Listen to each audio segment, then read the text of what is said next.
Hi, and welcome back to my channel. I'll be doing my February wrap-up. The first book I'd like to talk about is The First 15 Lives of Harry August. This book is about Harry August, who has the ability when he dies to relive his life, like a continuing groundhog kind of scenario. And what's interesting about it is he chooses to pursue different careers and different paths every life and make different connections.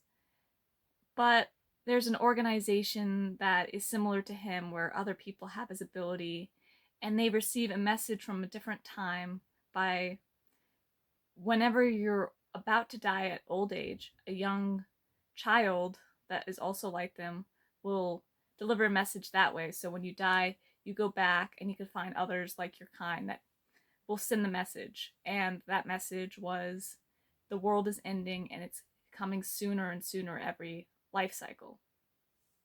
So Harry August tries to figure out what's going on and stop it.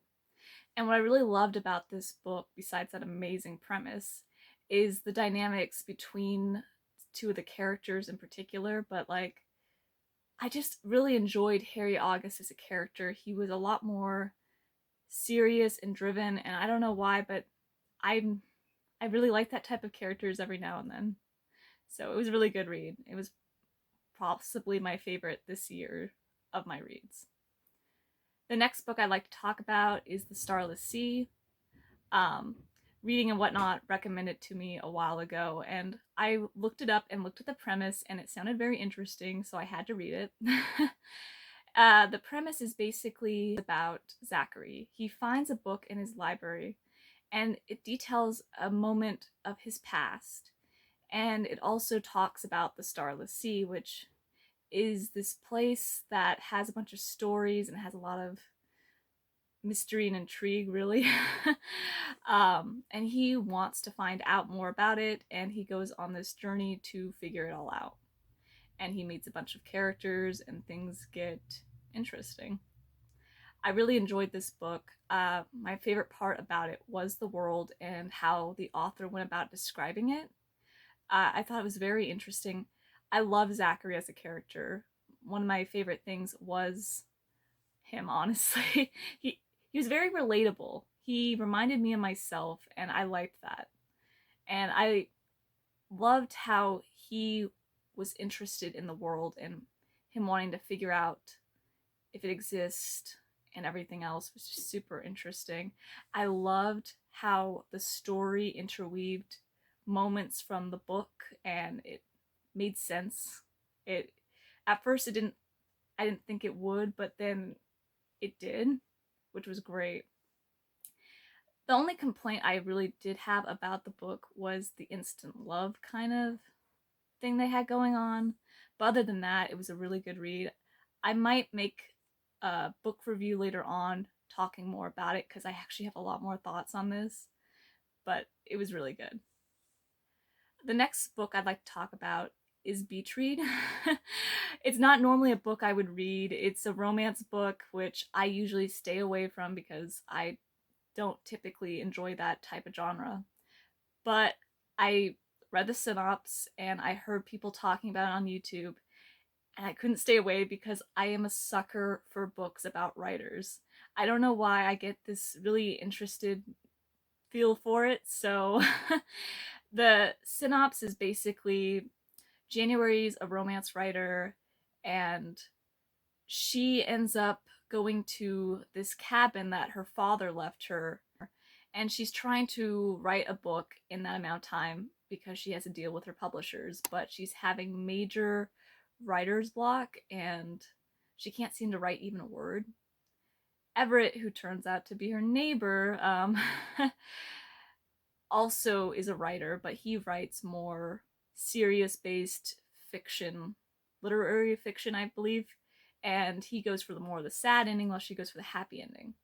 They end up making a deal where he has to write more of a romance based book while she has to write more of a serious sad ending kind of book. And I loved it. It's not my favorite read because again, I'm not really a romance person, and while I did like it in this one, it's still took me out occasionally, but I did enjoy the premise. I really loved Everett as a character. He really felt real to me. January, I liked her, but I will say there were scenes where she frustrated me because she would immediately assume something, or I wouldn't like to say self-involved, but there was times where she just thought that the reason that there's a problem was because of her, even when it really wasn't, and it did bother me a bit. But I really love stories about writers, and I would definitely recommend this to romance lovers or people like me who just love reading books about writers. It was a really good read. The next book I'd like to talk about is Dark Matter. It was a book that was mentioned by Steph's Book World, and it sounded really interesting, so I had to check it out.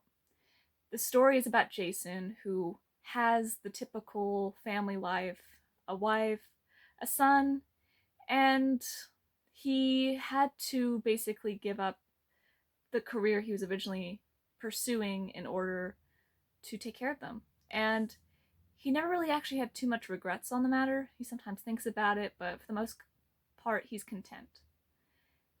And then one night, he is kidnapped by a masked individual, and he ends up waking up, and he's very confused because he wakes up in a world that's similar to his own, except different decisions were made, and his wife is no longer his wife, and his son is no longer his son. And he has to figure out what's going on, and that's about it. I don't want to ruin much more on it. It has a lot of surprises later on that I was just blown away by. I really enjoyed this book. I was actually surprised by a lot of stuff, which is actually a rare thing for me. I'm usually able to guess the plot line pretty quickly. And yes, I did guess a few things, but I was taken by a surprise by a lot of other things, and I really loved this book. It's now one of my faves, probably. It reminded me of Sliders, this TV show that used to be on long ago. Well, not long that long ago, but at least 10 years.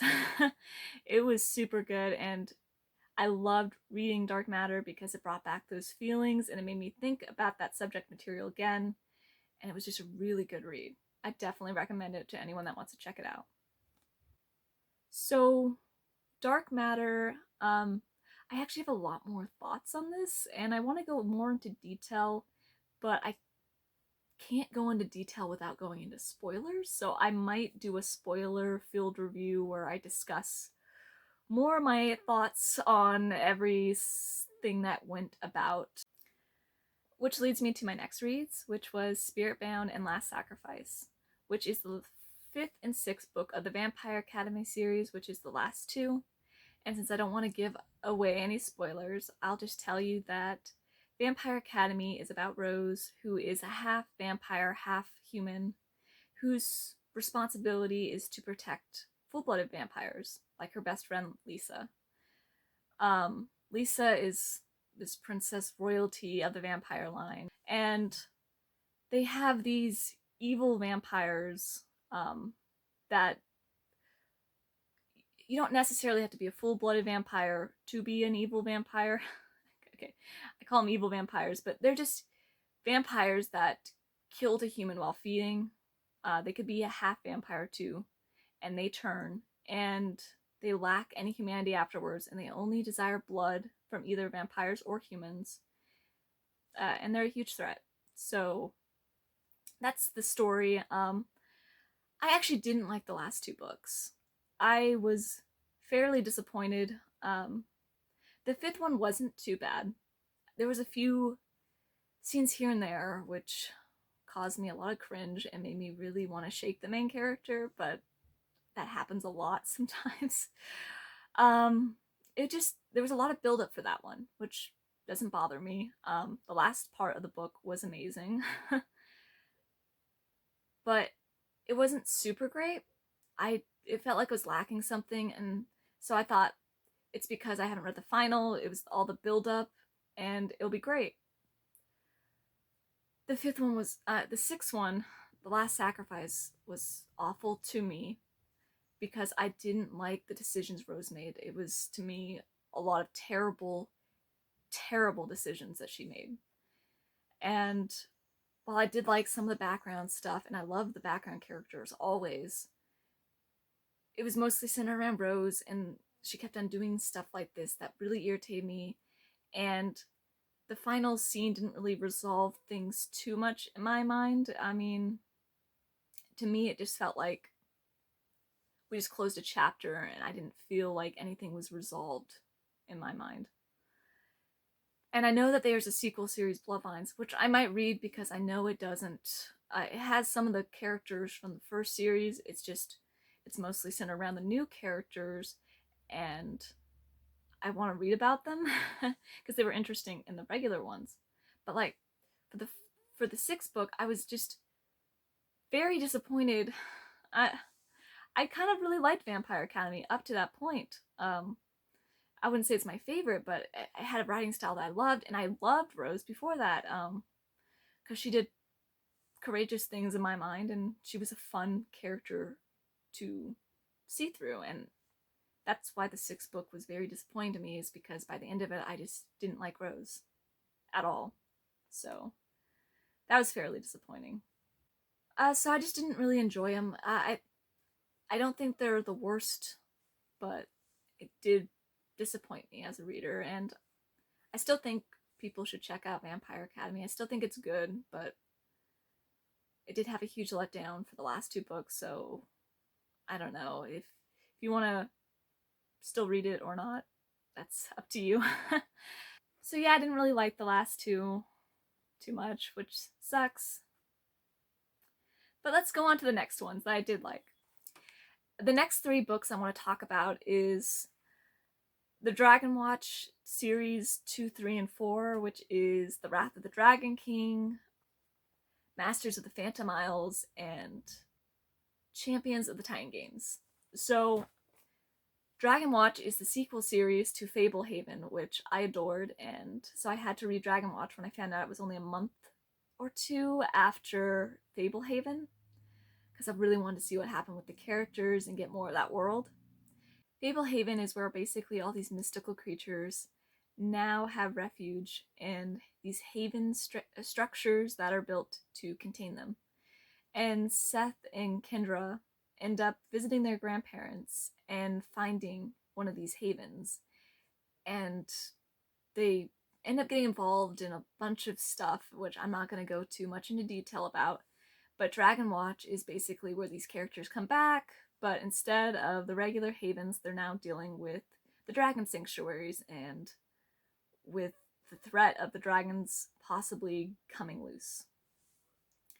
And I loved these books because we still focus on both characters, but I feel like we got more into Seth, and he went through this crazy journey that made me love him more as a character and was super intrigued with everything going on with him.